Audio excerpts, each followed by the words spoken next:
Again, my name is Thomas. I work for Santa Rosa Water, and welcome to Garden Snippets. This is a series of mini workshops, and it's co-hosted by the Sonoma County Master Gardeners and Santa Rosa Water.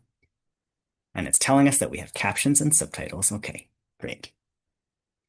If you're here to learn about right plant, right place, congratulations, you're in the right place. We're going to have a 15-minute presentation and followed by 15 minutes of Q&A. If you have a question, please write it in the Q&A box, which is at the bottom of the screen, not in the chat.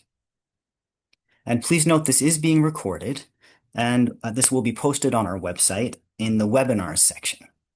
Our website also has the latest information on rebates and services that we offer, and that site will be on the resources tab at the end of the presentation. Without further ado, I'm delighted to turn it over to Linda King, who is our featured Master Gardener today. Take it away, Linda.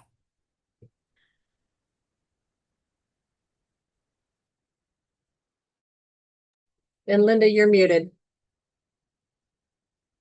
You. Okay, start again. Thank you, everybody. I'm really excited to be talking with everybody today about right plant, right place. Selecting the right plant to go in any place in your garden. And we're going to talk about what are the different things we need to be looking at to make the right selection. So, selecting the right plant for each place in your garden is really choosing to have plants that are climate appropriate, plants that are also appropriate for the chosen ecosystem, and plants that fit the specific location and situation that you want to put them in. And we're going to talk about each one of these categories and what they mean. So, what makes a plant climate appropriate in Sonoma County? Well, we have a Mediterranean climate, which means we have hot, cool, wet winters, hot, dry summers. Generally, plants that are drought tolerant do much better here, and plants that are adapted to coastal fog. But we have a climate that is a little bit different than the other Mediterranean climates. There are 5 total Mediterranean climates. Of course, the Mediterranean, but there's also the west coast of South Africa, the west and southwest coasts of Australia and New Zealand, the west coast of South America, and of course, California. Um, all of these are located in a band between 30 and 45 degrees north and south of the equator, and we all have wet winters and hot, dry summers, westerly winds, and we all have fire as part of our climate and our ecosystem. So we need to talk about some of those things, but we're also going to talk about why California is different than other Mediterranean climates. And there are 2 major differences. One is that we have much less rainfall than the other Mediterranean climates. They get about 35% of their rain during the summer months. We get maybe 10 to 15% of our rainfall during the outside of the winter months. So plants that are native to California are much more able to adapt to that really dry summer. And it's also why sometimes we need to water plants from other Mediterranean climates a little bit more in the summertime because that's what they're used to. The other thing is the soil. We have much more fertile soil here in California. Generally, clay is one of the most fertile soils there are. A lot of us have clay, but even our sandy loam is very fertile, whereas many of the plants, especially the Mediterranean plants, are used to gravelly, harsh, very unfertile soil. And so when we move them into California soil, they can often die in the wintertime because the roots are getting too wet, it's too soggy, it's too fertile. So we have to keep those things in mind when we're putting non-native drought-tolerant plants into our landscape. Okay, so I keep going backwards, I apologize. So one of the things that's really important about drought tolerance is that we can change the amount of water we use significantly. And I use this as an example.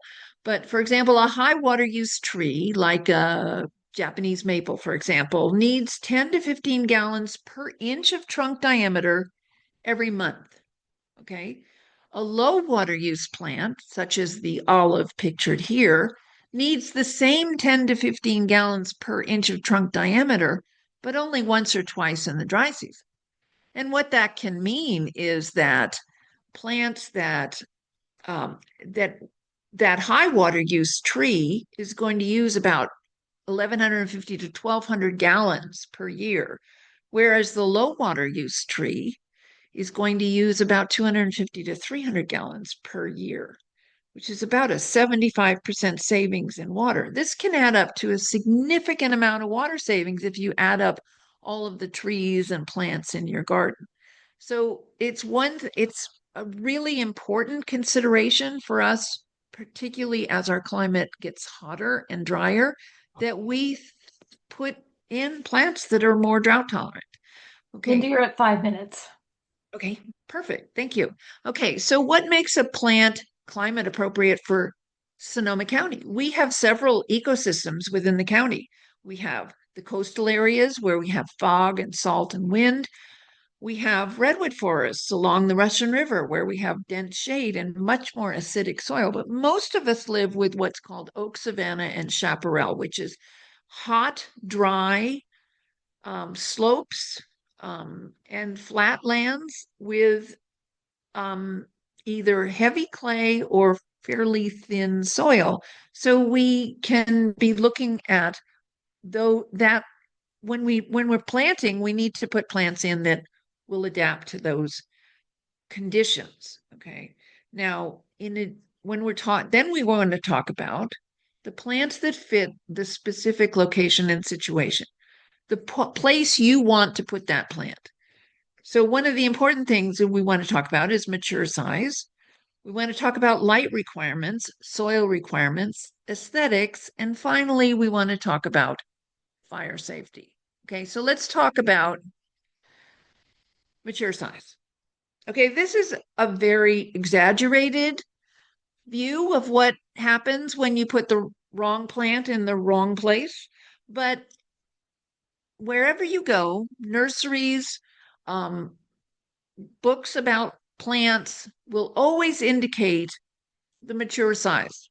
And it's really, really important that we plant to the mature size. So, for example, if they say it's going to be, this plant will get 10 feet by 10 feet, but you want to put it in a space that's 6 by 6, right? Well, that plant is genetically driven to get to 10 foot by 10 foot, and it will try every year to get there. So that means that you're going to be pruning it once or twice a year for as long as that plant lives, which could be 20, 25 years. And why do we want to invest that kind of time and energy into just trying to keep a plant that's too big for its space into the right space? It's much easier to get plants that are the right size. And nurseries nowadays, because yards are getting smaller, nurseries are actually creating they're modifying plants so that they're dwarf versions of many plants available in the nursery. So no reason to really go up in size. Now, light requirements. This is actually a neighbor of mine who planted hydrangeas across the front of his house, and they get direct sun all day long, all year long. So he has umbrellas up across the front of his house. Now, I don't know about you, but maybe that isn't the most attractive thing to put across the front of your house. So maybe it would have been more appropriate to put those hydrangeas in the back where it's shadier. So when we're putting plants in, look at the light requirements. Is it something that needs full sun? That means it needs 6 to 8 hours of sunlight. So it's important when we're putting plants in that we look at whether or not they are going to fit the light requirements that we have, because we can't change the amount of light in that specific location. Okay, next we're going to talk about soil. There are lots of different soil combinations, but it's usually a combination of clay, sand, or what's called silt, which is really fine, but very rich soil. Many of us have clay. I have clay. I live in Petaluma, so I have a lot of clay in my soil. Clay is very nutritious soil, very rich, but it's dense and heavy. It holds moisture, tends to be alkaline. Okay, sandy soils, which are out in the coastal regions, are much more porous, but they're going to let water go through really quickly. So it's important when we see a plant in the nursery, sometimes they'll say, we'll handle clay, or it'll say it likes clay, or it'll say any soil. So it's important to look. I mean, if you're planting blueberries, for example, they're not going to do very well in an alkaline soil like clay because they need acidic soil. So things to these are a lot of different things that we need to keep in mind as we're going through. Linda, you're about 10 minutes. Yep. Thank you.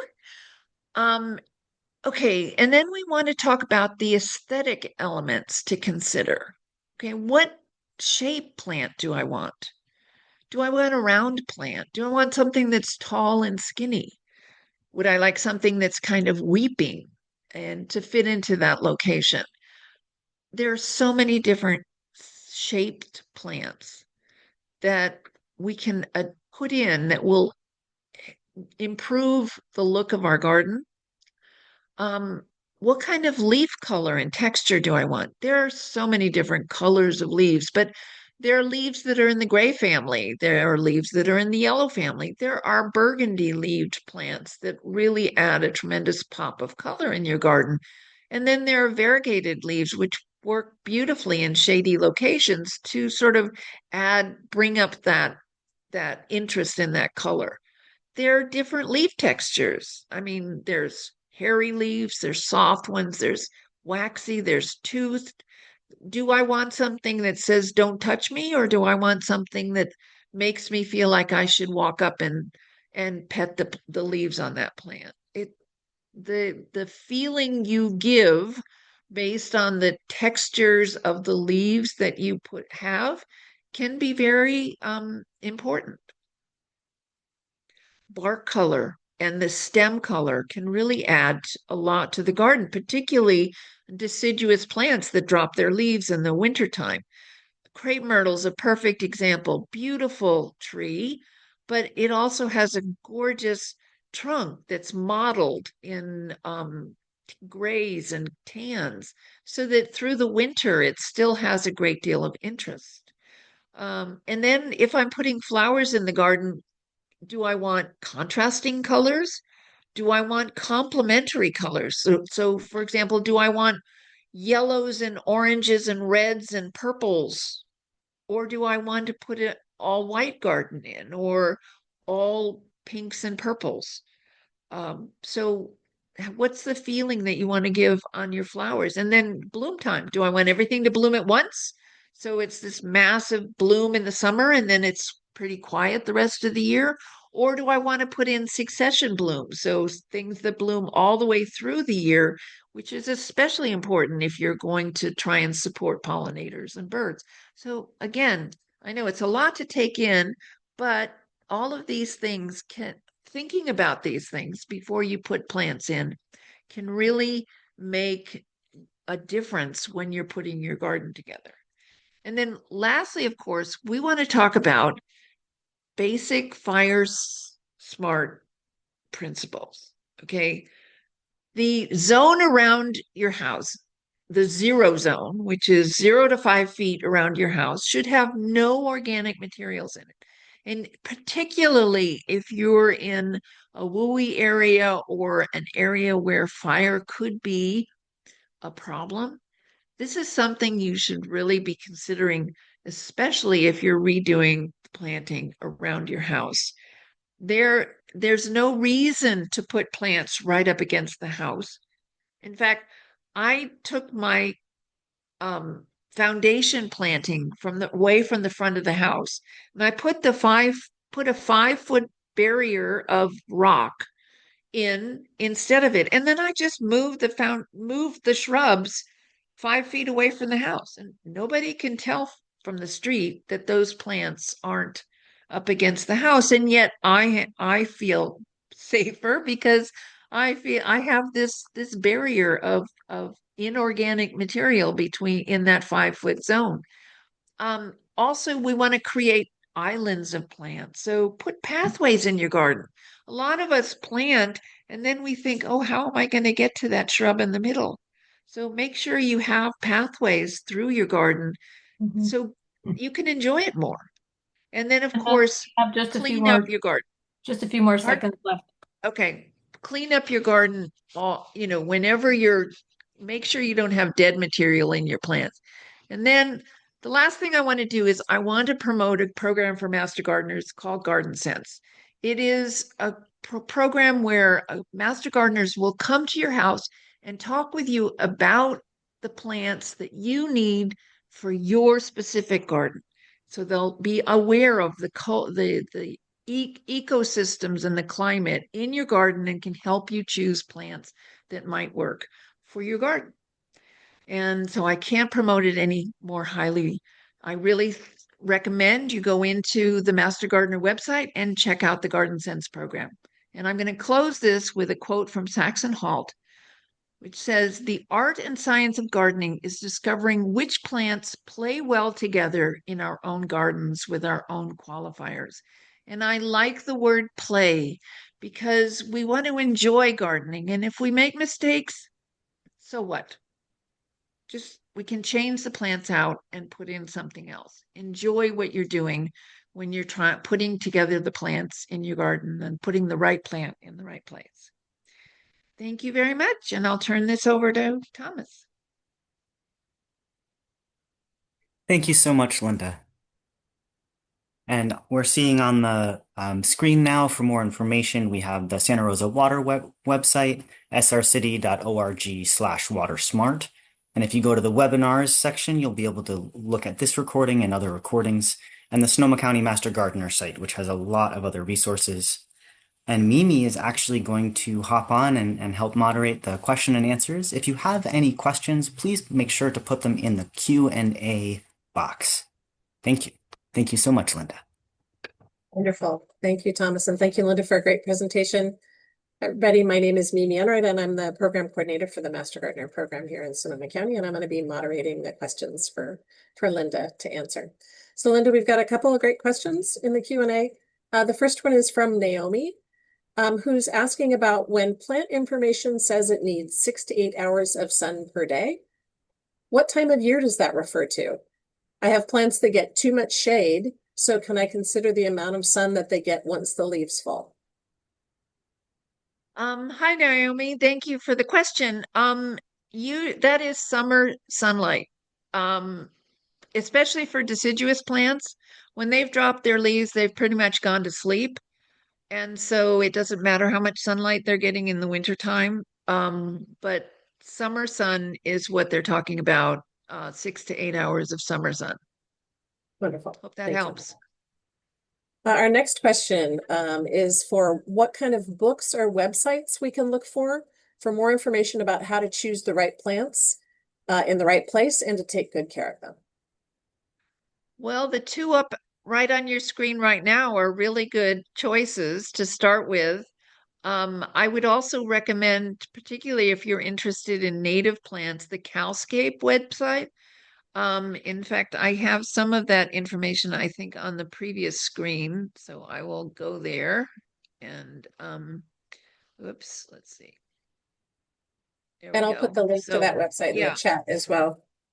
So, and all of these websites that are listed here have great plant suggestions. And I think these will all be going up on the website, so or on the chat group. So please. Yep, they're going in the chat. Okay, great. So these are great resources for you. You'll probably get overloaded.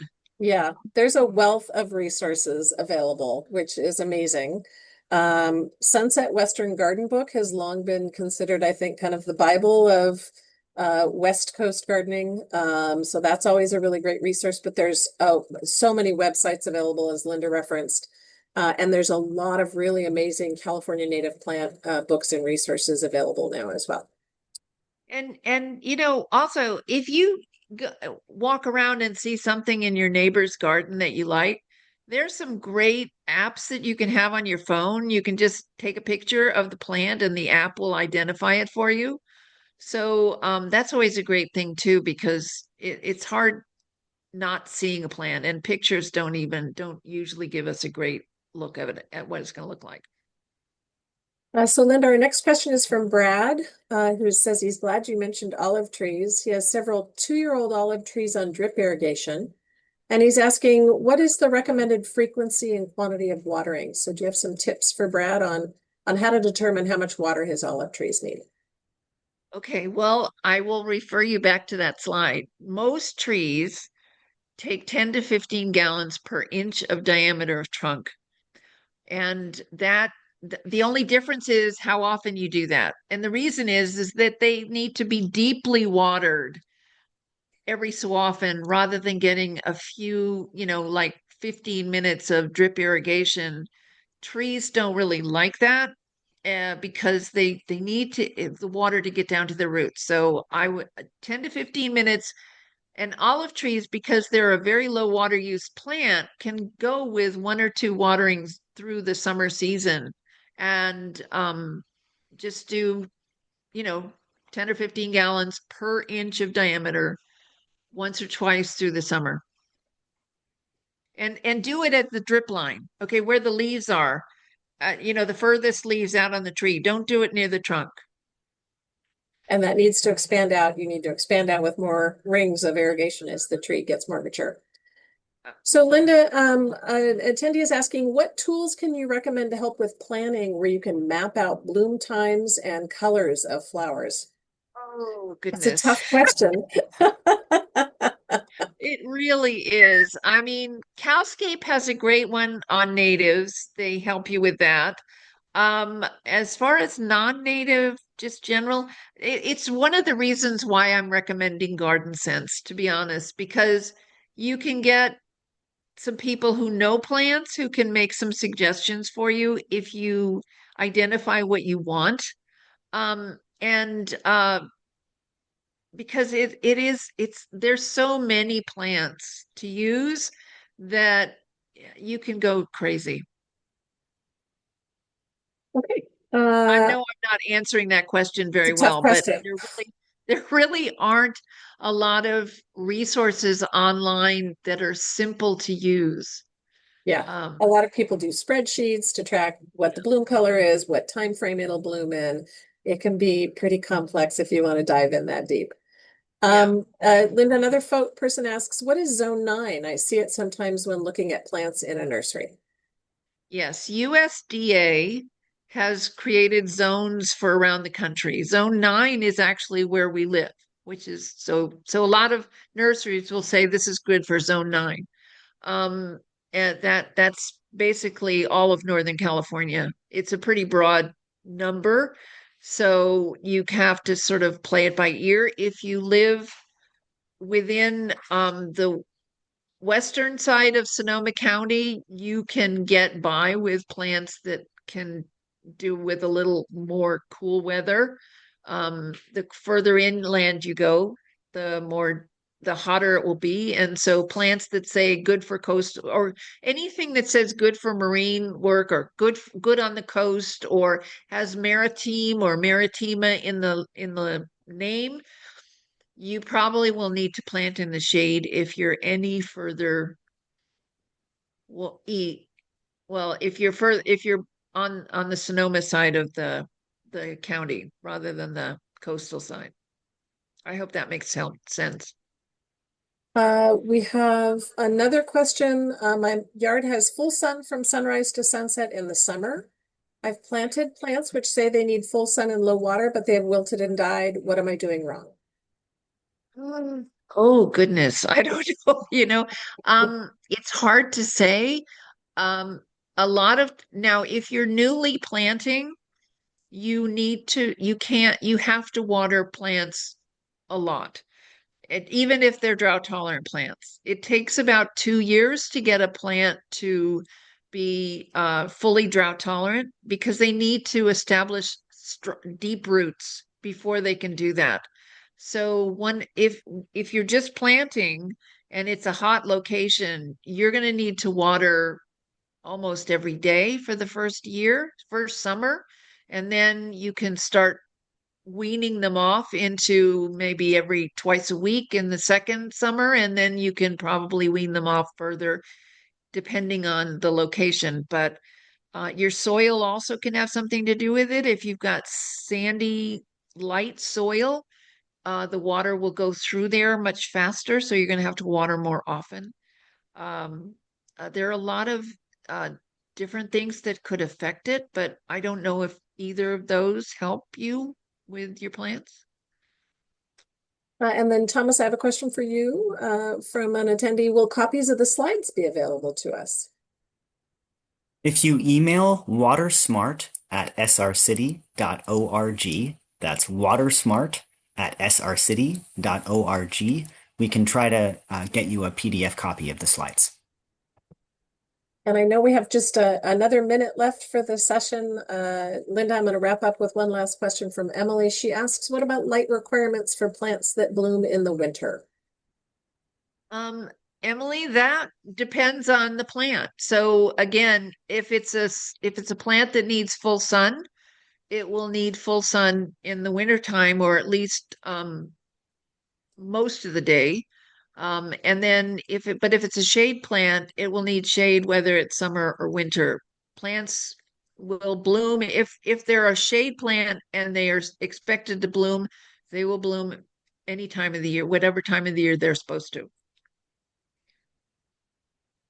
And Thomas, I think we're right at time, so I think I'll wrap up the Q&A portion if you want to wrap up the session. Wonderful. Thank you so much, Mimi. It's a delight to be co-hosting these workshops with the Master Gardeners of Sonoma County. Look forward to many more of these. Please let us know if you have questions or comments, watersmart@srcity.org, and we'll see you next time. Thanks, everybody. Bye.